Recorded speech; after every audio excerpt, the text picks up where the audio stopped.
Hello everyone, class 12 विषय Hindi RBSC chapter संख्या 3 रहीम के दोहे।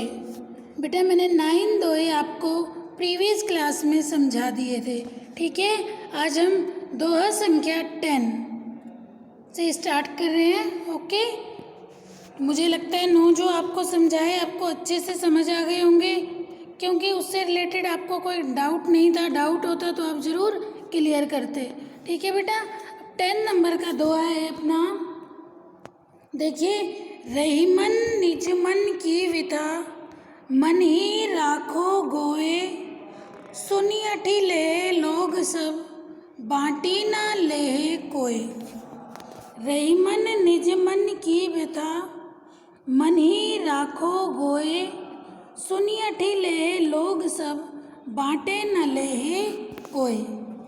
शब्दार्थ लिखिए। निज, निज मीन्स अपना, निज अपना, विथा व्यथा, ओके। गोए छिपाकर, गोए छिपाकर। अठीले हंसी उड़ा लेते हैं, अठीले हंसी उड़ा लेते हैं, बाटी ना ले बांटेगा नहीं, ओके। आज हम 10th वाला दोहा पढ़ रहे हैं, ठीक है। रहीमन निज मन की विथा, मन ही राखो गोय। दोबारा शब्द देखो। निज, निज मीन्स स्वयं या अपना, विथा, विथा मीन्स कष्ट, ओके। गोय, गोय मीन्स छिपाकर। अठीले हंसी उड़ा लेते हैं, अठीले हंसी उड़ा लेते हैं, बाटी ना ले बांटेगा नहीं, ठीक है। अब देखिए रहीमदास जी क्या कह रहे हैं। रहीमन निज मन की, रहीमन निज मन की व्यथा, मन ही राखे गोय। रहीमन निज मन की व्यथा, मन ही राखो गोय। रहीमदास जी प्रस्तुत दोहे रहीमदास जी द्वारा रचित नीति के दोहे शीर्षक से लिया गया है। इसमें अपनी पीड़ा को स्वयं दूर करने का परामर्श व्यक्त किया गया है। रहीमदास जी ने कहा है इस दोहे के माध्यम से कि किसी को अगर कोई कष्ट या पीड़ा है तो अपनी पीड़ा को स्वयं ही दूर करनी चाहिए। किसी के आगे अपने दुख को रोने से कोई फायदा नहीं। रहीमन निज मन की व्यथा। व्याख्या देखिए। रहीमदास जी कहते हैं कि अपने हृदय के दुख को मन में ही छिपा कर रखो, ठीक है। अपनी पीड़ा को दूसरों के सामने मत प्रकट करो। रहीमन निज मन की व्यथा। रहीमदास जी कहते हैं कि अपने मन की पीड़ा को अपने मन में ही रखो, ठीक है। सुनिए अठीले ही लोग सब। रहीमदास जी कहते हैं कि आपकी बातों को तो सभी सुन लेंगे, क्योंकि तुम्हारी पीड़ा को सुनकर लोग हंसी उड़ा देते हैं। बाटी न ले कोई, सुनिए अठीले ही लोग। रहीमदास जी कहते हैं कि अठीले तुम्हारी बातों को सुन, पहले तो सब लोग बड़े सिंपैथी सहानुभूति दिखाने के लिए सुन बड़े आराम से लेंगे, लेकिन पीठ पीछे वो ही तुम्हारी हंसी उड़ाते हैं। बाटी ना ले कोई, लेकिन कोई भी तुम्हारी पीड़ा को क्या है दूर नहीं करेंगे, तुम्हारे कष्ट को ख़त्म नहीं करेंगे। कबीर रहीमदास जी का कहने का आशय यह है कि सच्चे हितैषी बहुत कम होते हैं, इसलिए अपनी पीड़ा का साधारण समाधान व्यक्ति को स्वयं ही आत्मबल से करना चाहिए। इस दोहे के माध्यम से रहीमदास जी यह समझाना चाह रहे हैं कि व्यक्ति को अपनी व्यथा, रहीमन निज मन की व्यथा। रहीमदास जी कहते हैं कि व्यक्ति को अपने मन की व्यथा को, अपनी पीड़ा को मन ही राखो कोई, अपने मन में ही रखना चाहिए। सुनिए ठीले लोग सब, कि तुम्हारी बातों को सब सुन तो लेंगे, लेकिन पीठ पीछे तुम्हारी हंसी उड़ाएंगे। बाटी ना ले कोई, तुम्हारे दुख को दूर नहीं, पीड़ा को दूर करने में कोई सहयोगी नहीं बनेगा। अर्थात बहुत कम लोग ही हितैषी होते हैं जो हमारी पीड़ा को दूर करते हैं। समझ आया ये? विशेष में क्या है, इसमें लोक व्यवहार की सुंदर व्यंजना हुई है। उपहास करने वाले सच्चे हितैषी नहीं होते। अनुप्रास अलंकार का प्रयोग किया गया है। ठीक है, नेक्स्ट है दीन सबन को लखत है, दीनहि लखे न कोय। जो रहीम दीनहि लखे, दीन बंधु सम होय। दीन सबन को लखत है, दीनहि लखे न कोय। जो रहीम दीनहि लखे, दीन बंधु सम होय। हार्ड वर्ड देखिए, लखे, लखे मीन्स देखे, लखे देखे। दीन बंधु, दीनों के बंधु, दीनों के बंधु अर्थात ईश्वर। दीन, दीन मीन्स निर्धन। ओके, दीन निर्धन। इसमें देखिए रहीमदास जी क्या कहते हैं, वही प्रसंग पूर्ववर्ती है। यह दोहा रहीम द्वारा रचित दोहावली से संकलित नीति के दोहों से लिया गया है। इसमें दीनहीनों की सहायता करने का संदेश दिया है। रहीमदास जी क्या कह रहे हैं, दीनहीन लोग कुछ पाने की चाह से सबकी ओर देखते हैं। दीन सबन को लखत है। रहीमदास जी कहते हैं,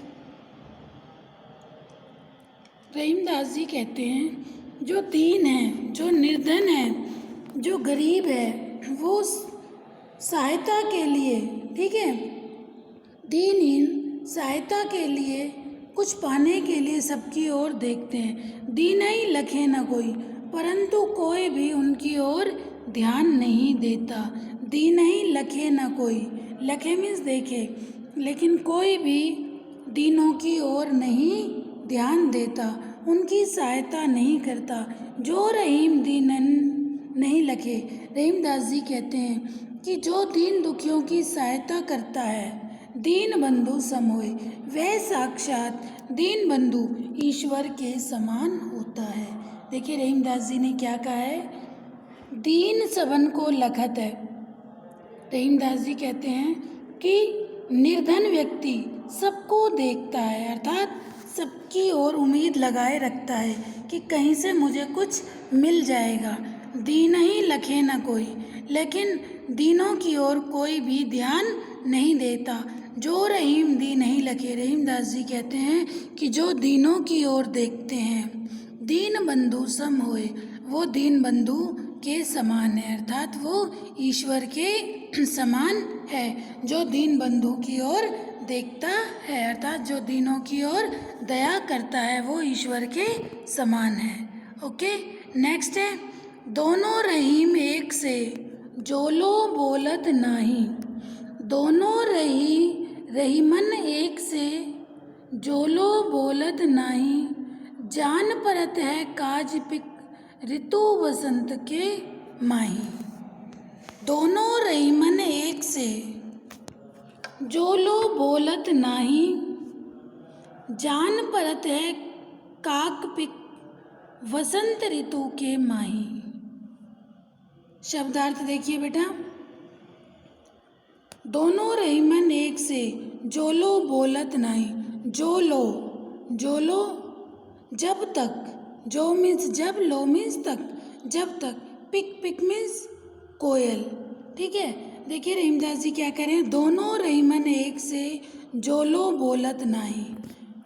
प्रस्तुत दोहा कवि रहीम द्वारा रचित नीति के दोहे से लिया गया है। ठीक है, सज्जन की पहचान, रहीमदास जी कहते हैं कि सज्जन व्यक्ति की पहचान उसके गुणों एवं वाणी से होती है।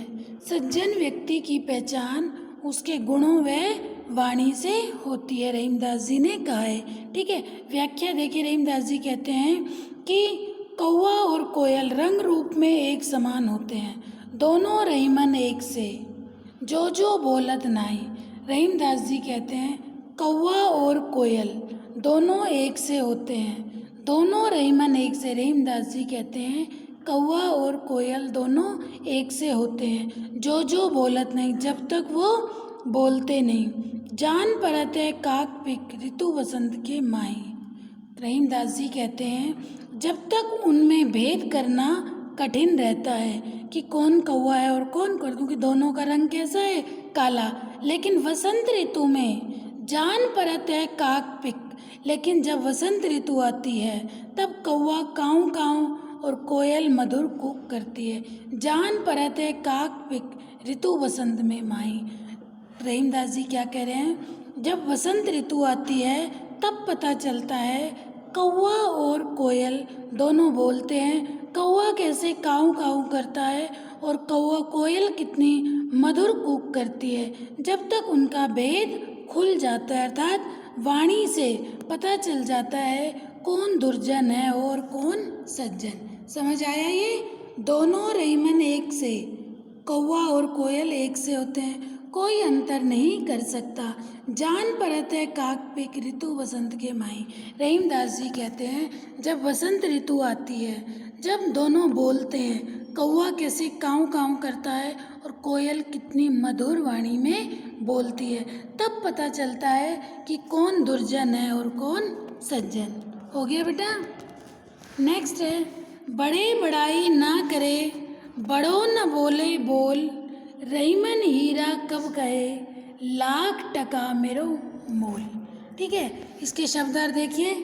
बोल मीन्स कथन, बोल कथन, मोल मीन्स मूल्य, रहीमन रहीमदास, बड़े बड़ाई तर जो गुणवान होते हैं। ठीक है, रहीमदास जी कहते हैं, वही प्रसंग पूर्ववर्त है, रहीम के नीति के दोहों से लिए गए हैं। इसमें महान व्यक्ति आत्म प्रशंसा नहीं करते। इस दोहे के माध्यम से रहीमदास जी यह बताना चाह रहे हैं कि जो व्यक्ति आत्म प्रशंसा, जो व्यक्ति महान होते हैं वो स्वयं की प्रशंसा स्वयं नहीं करते। कौन कह रहे हैं? रहीमदास जी। किसके बारे में कह रहे हैं? कि जो व्यक्ति महान होते हैं वो स्वयं की प्रशंसा स्वयं नहीं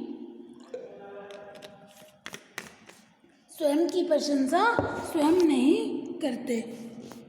तो ये बात तो वैसे भी सही है, व्यक्ति को स्वयं की प्रशंसा स्वयं नहीं करनी चाहिए।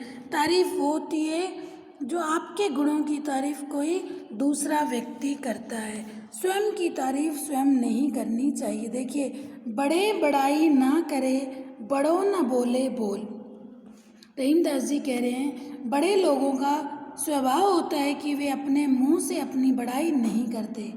बड़े बड़ाई ना करे बड़ों न बोले बोल।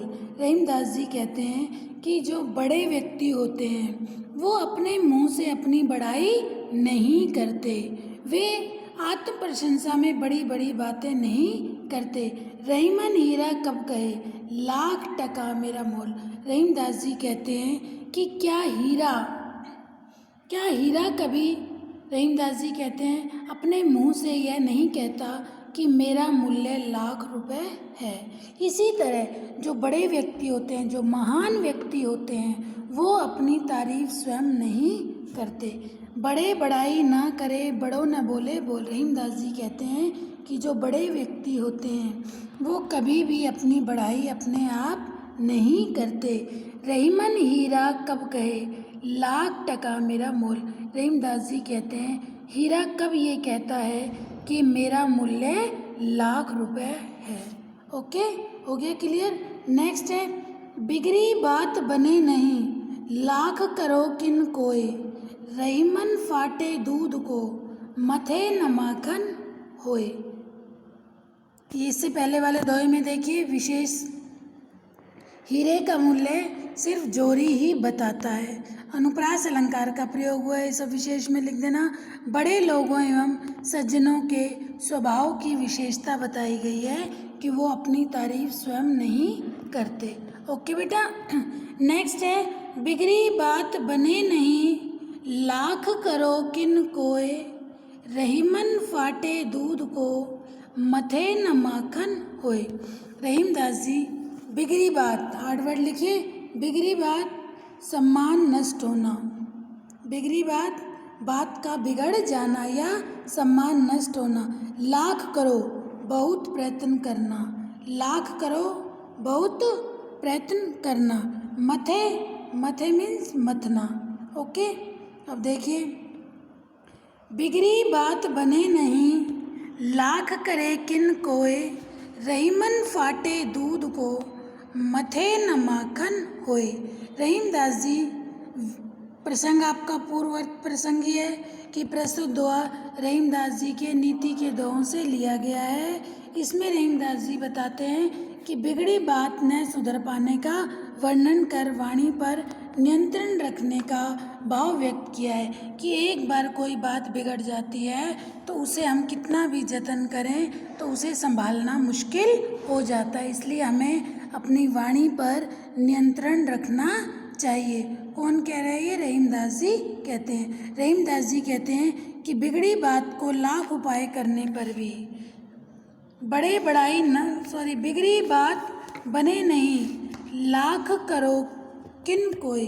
रहीमदास जी कहते हैं कि बिगड़ी बात बने नहीं, लाख करो किन कोई, कि एक बार कोई बात बिगड़ जाती है तो उसे संवारा जाना बहुत मुश्किल होता है।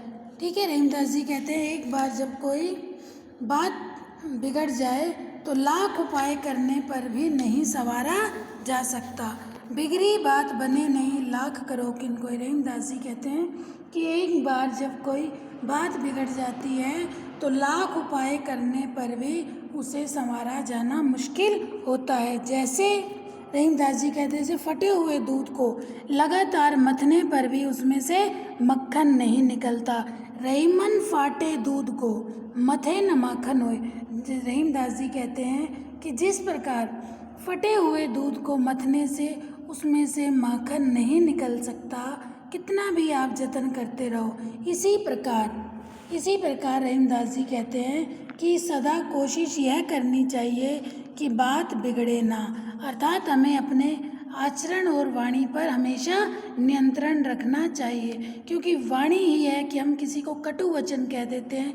बेटा कहते हैं ना, तलवार का घाव भर जाता है लेकिन मुंह से निकले हुए घाव कभी नहीं भरते। अर्थात किसी को कभी कटु वचन, उसको दिल दुखाने वाले शब्द हमें नहीं बोलना चाहिए। ठीक है, बिगड़ी बात बने नहीं, लाख करे किन कोय, रहीमन फाटे दूध को, मथे न माखन होए। कि एक बार जब कोई बात बिगड़ जाती है तो लाख उपाय करने पर भी उसे संवारा जाना मुश्किल होता है। जिस तरह फटे हुए दूध से मक्खन नहीं निकाला जा सकता, उसी तरह एक बार बात के बिगड़ने पर उसे संवारना मुश्किल होता है। नेक्स्ट देखिए, विपत्ति भये धन ना रहे जो लाख करोड़, नभ तारे छिपी जात है, ज्यों रही मन भय भोर। हार्ड वर्ड लिखिए बेटा। विपत्ति भये धन ना रहे, विपत्ति भये धन ना रहे जो लाख करोड़। ठीक है, देखिए, नभ मीन्स आकाश, नभ आकाश, भोर प्रातःकाल, विपत्ति मीन्स विपत्ति या मुसीबत, करोड़। ओके, रहीमदास जी क्या कह रहे हैं? नभ तारे छिपी जात है, जो रहीम भय भोर। रहीमदास जी कहते हैं कि जब विपत्ति आती है तो लाखों करोड़ों की संपत्ति, संचित संपत्ति भी हमारी नहीं रह पाती। ठीक है, जब मुसीबत आती है, विपत्ति भय धन ना रहे, जब विपत्ति आती है, जब कोई मुसीबत आती है तो हमारे पास लाखों करोड़ों रुपया हो वो भी नहीं रह पाता। जैसे नभ तारे छिपी जात है, जो रही मन भय भोर। रहीमदास जी कहते हैं कि नभ तारे छिपी जात है, जो रही मन भय भोर। रहीमदास जी कहते हैं कि जैसे प्रातःकाल होते ही आकाश में लाखों करोड़ों तारे छिप जाते हैं, नभ तारे छिपी जात है, जो रहीम भय भोर। जैसे रहीमदास जी कहते हैं जैसे प्रातःकाल होते ही तारे आकाश में छिप जाते हैं, उसी तरह मनुष्य का जब दुख का समय आता है तब सुख की समस्त परिस्थितियाँ विपरीत हो जाती हैं। समझ आया? विपत्ति भय धन ना रहे, रहे जो लाख करोड़। रहीमदास जी कहते हैं कि जब मुसीबत आती है तो व्यक्ति के पास कितना भी पैसा हो वो सब समाप्त हो जाता है। नभ तारे छिप जात है। रहीमदास जी कहते हैं कि जिस तरह प्रातःकाल होते ही आकाश के लाखों करोड़ों तारे सुबह होते ही सहसा छिप जाते हैं, उसी तरह मनुष्य का जब दुख का समय आता है तो सुख की समस्त परिस्थितियां विपरीत हो जाती हैं। ओके, नेक्स्ट 16 नंबर का दुआ। मांगे घटत रहीम पद, कितो करी बड़ी काम, तीन पैग वसुधा करो, तऊ बावले नाम। मांगे घटत रहीम पद, कितो करो बड़ी काम, तीन पैग वसुधा करो, तरु बावने काम। देखिए, रहीमदास जी कहते हैं कि प्रस्तुत दोहा रहीमदास जी द्वारा रचित दोहावली के नीति के दोहों से लिया गया है। इसमें याचक बनने पर गौरव घट जाने का वर्णन किया गया है। याचक होता है मांगने वाला, ठीक है, याचक मांगने वाला। रहीमदास जी ने इस दोहे में बताया है कि याचक बनने पर गौरव घट जाता है। जब व्यक्ति किसी से मांगने लग जाता है तो उसका सम्मान स्वतः ही कम हो जाता है। याचक बनने पर सम्मान घटने लगता है। देखिए, रहीमदास जी क्या कहते हैं। मांगे घटत रहीम पद, कितो करो बड़ी काम। कितो मीन्स हार्ड वर्ड लिखो, कितो कितना भी, बड़ी बढ़कर, बड़ी बढ़कर, पैग कदम, पैग कदम, वसुधा पृथ्वी, तरु फिर भी, तरु फिर भी, बावने वामन, बावने वामन। ओके, अब देखिए रहीमदास जी कहते हैं कि मांगे घटत रहीम पद। रहीमदास जी कहते हैं कि आदमी चाहे कितना ही बड़ा हो, एक बार याचक बनते ही उसका बड़पन मिट्टी में मिल जाता है। मांगे घटत रहीम पद। रहीमदास जी कहते हैं कि व्यक्ति चाहे कितना भी बड़ा हो, ठीक है, मांगे घटत रहीम, मांगते ही उसका पद घट जाता है। कि तो करो बड़ी काम, चाहे वे कितना ही बड़ा काम करे पर उसकी प्रतिष्ठा वापस नहीं मिलती। रहीमदास जी कहते हैं मांगे घटत रहीम पद। रहीमदास जी कहते हैं मांगने पर व्यक्ति का सम्मान घट जाता है, चाहे वो फिर कितना ही बड़ा काम क्यों ना कर ले। तीन पैग वसुधा करो, तरु बावरे नाम। ठीक है, रहीमदास जी कहते हैं जैसे भगवान ने राजा बलि से याचना कर 3 पग में ही समस्त पृथ्वी आकाश आदि को नाप लिया, 3 पग वसुधा करो। जिस तरह भगवान ने 3 पग में ही राजा बलि से याचना कर 3 पग में ही सारी पृथ्वी को नाप लिया, तब भी उन्हें वामन नाम ही दिया गया, तब भी उन्हें वामन नाम ही दिया गया। ठीक है, देखिए रहीमदास जी क्या कहते हैं, मांगने पर सम्मान घट जाता है, चाहे आप उसके बाद कितना ही बड़ा काम क्यों ना करो। जैसे मांगे घटत रहीम पद, की तो करो बड़ी काम, 3 पैग वसुधा करो, तरु बावने नाम। रहीमदास जी कहते हैं कि 3 पग मांगने पर व्यक्ति का सम्मान घट जाता है, चाहे कितना ही बड़ा काम क्यों ना करो। 3 पैग वसुधा करो, तरु बावने नाम। रहीमदास जी कहते हैं कि जिस तरह ईश्वर ने भगवान वामन से राजा बलि से याचना कर 3 पग पृथ्वी मांगी थी, तब भी उन्हें वामन नाम ही दिया गया। मान सहित विष खाए के, शंभु भये जगदीश, बिना मान अमृत पिए, राहु कटायो शीश।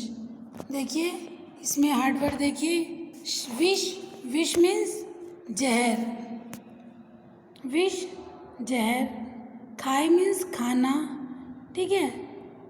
शंभु, शंभु शिव, शंभु शिव, राहु एक राक्षस जिसने छल से अमृत पिया था। राहु एक राक्षस है। जब समुद्र मंथन हुआ था तो इस राक्षस ने देवताओं के बीच में बैठकर छल पूर्वक इन्होंने अमृत ग्रहण किया था। राहु एक राक्षस। ओके, अब देखिए, मान सहित विष खाए के शंभु भये जगदीश, बिना मान अमृत पिए राहु कटायो शीश।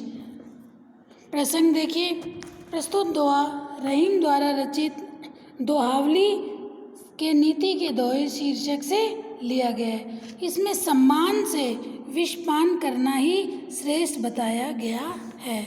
सम्मान से विषपान करना ही श्रेष्ठ बताया गया है। रहीमदास जी कहते हैं कि देवताओं के द्वारा बड़े बड़े आग्रह एवं सम्मान से शिवजी ने कालकूट विष पिया। ठीक है, मान सहित विष खाए के शिवजी ने, रहीमदास जी कहते हैं कि देवताओं के द्वारा बड़े बड़े आग्रह एवं सम्मान से शिवजी ने कालकूट विष पिया तो वे जगदीश्वर के रूप में पूजित हुए। मान सम्मान से शिवजी ने विष पिया तो वो क्या कहलाए? जगदीश्वर कहलाए। बिना मान अमृत पिए और बिना मान के, ठीक है, रहीमदास जी कहते हैं कि बिना मान के, परंतु राहु ने बिना कुटिलता से अमृत पान किया तो उसे अपना सिर, राहु कटायो शीश, तो राहु को अपना सिर कटाना पड़ा। कहने का तात्पर्य यह है कि व्यक्ति को अपमानित होना पड़ा, अर्थात मनुष्य को सम्मान से जीवन व्यतीत करना चाहिए। ओके, कुटिल व्यवहार को त्याग देना चाहिए, क्योंकि कुटिल व्यवहार से मनुष्य कभी सुखी नहीं रहता। सम्मान से अपने व्यक्ति को कुटिल व्यवहार को त्याग देना चाहिए। ठीक है, व्यक्ति को सम्मान से जीवन व्यतीत करना चाहिए। हो गया, मान सहित विष खाए के शंभु भये जगदीश। देखिए दोबारा, कवि रहीमदास जी कहते हैं कि देवताओं के द्वारा बड़े आग्रह एवं सम्मान से शिवजी ने कालकूट विष पिया और वो जगदीश्वर कहलाए। बिना मान के राहु ने जब अमृत पिया तो अपना सिर कटाया। विशेष देखिए, समुद्र मंथन से संबंधित पौराणिक कथा को लोक व्यवहार के अनुसार बताकर कवि ने सम्मान रक्षा का संदेश दिया। जैसा कि मैंने आपको बताया था, समुद्र मंथन के समय जब विष देवताओं को पिलाया जा रहा था और राक्षस और दानव अलग थे, तो उसमें से राहु देवताओं में कुटिलता के कारण जाकर बैठ गया और विष को, अमृत को पी लिया, तो उससे अपना सिर कटाना पड़ा। नेक्स्ट है, रहीमन जीवा बावरी, कही गई सरग पताल, आपू तो कई भीतर रही, जूती खात कपाल। रहीमदास जी क्या कह रहे हैं इस दोहे में? हार्ड वर्ड देखिए बेटा। रहीमन जीवा बावरी, कही गई सरग पताल, आपू तो कई भीतर रही, जूती खात कपाल। जिया मीन्स जीभ। ओके, जीवा जीभ, सरग स्वर्ग, कपाल मस्तक। रहीमदास जी क्या कह रहे हैं कि सोच समझकर बोलने का परामर्श दे रहे हैं। इस दोहे के माध्यम से रहीमदास जी ये कह रहे हैं कि व्यक्ति को सोच समझकर बोलना चाहिए। ऐसे शब्दों का प्रयोग नहीं करना चाहिए जिससे दूसरे को दुख हो।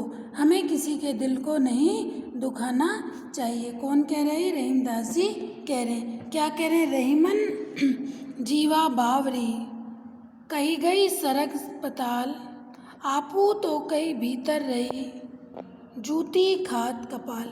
रहीमदास जी कहते हैं जीभ तो ऐसी पगली है जो कुछ भी बोलकर आकाश पाताल की अर्थात अनगरल और अनुचित बातें कहकर झट से मुंह के भीतर चली जाती है। रहीमन जीवा बावली। रहीमदास जी कहते हैं कि जीभ तो बावली है, गई सरक पताल, कुछ भी कहकर मुंह के अंदर चली जाती है, परंतु आपू तो कहीं भीतर रही, परंतु उसके कारण जूती घात कपाल। रहीमदास जी कहते हैं स्वयं तो ये झट से मुंह के अंदर चली जाती है और फिर जूते किसी के सिर पर खाने पड़ते हैं, जूते खाए कपाल, परंतु उसके कारण जूते सिर को खाने पड़ते हैं। अर्थात सबको सोच समझकर अवसर के अनुकूल बोलना चाहिए। रहीमन जीवा बावरी कही गई सरक पताल। रहीमदास जी कहते हैं कि ये जीव तो पगली है जो कुछ भी बोलकर आकाश पाताल की अर्थात अनगरल बातें करती है। आपू तो कई भीतर है, कुछ भी कहकर खुद तो अंदर चली जाती है और फिर सिर को जूते खाने पड़ते हैं। कहते हैं ना, जूते किसने खाए, सिर ने खाए। समझ आ गया बेटा। नेक्स्ट लास्ट है अमृत। इसका विशेष देखिए, अनुप्रास अलंकार का प्रयोग किया गया है। ठीक है, जीव की नासमझी का परिणाम सिर को भोगना पड़ता है, इसलिए वाणी पर नियंत्रण रखने को कहा गया है कि हमें सोच समझकर बोलना चाहिए, नाप तोलकर बोलना चाहिए, हमें कटु वचन नहीं बोलने चाहिए, हमें ऐसे वचनों का प्रयोग नहीं करना चाहिए जिससे दूसरे को दुख हो। ओके, अब लास्ट है आपका अमृत ऐसे वचन में रहीमन रिसकी गास, जैसे मिसरऊ से मिली नीरस बांस की फांस। रहीमदास जी क्या कह रहे हैं, देखिए शब्दार्थ देखिए। रिस मीन्स क्रोध, रिस मीन्स क्रोध, रिस का लिख लो बेटा, रिस क्रोध, मिश्री जो आप खाते हो मीठी मिश्री, नीरस रसहीन, नीरस जिसमें कोई रस ना हो, वन वर्ड क्या होगा, नीरस। ठीक है, अब देखिए रहीमदास जी क्या कह रहे हैं, अमृत ऐसे वचन में रहीमन रिसकी गाज, जैसे मिश्री में मिली नीरस बांस की फांस। रहीमदास जी कहते हैं इस दोहे में मधुर वचनों के मध्य अप्रिय शब्दों का प्रयोग न करने की सलाह दी है। इस दोहे के माध्यम से रहीमदास जी ने कहा है कि हमें मधुर वचनों के बीच अप्रिय शब्दों का प्रयोग नहीं करना चाहिए। रहीमदास जी क्या कह रहे हैं, रहीमदास जी कहते हैं कि मधुर वचनों के मध्य क्रोध की बात, अमृत ऐसे वचन में रहीमन रिसकी गास।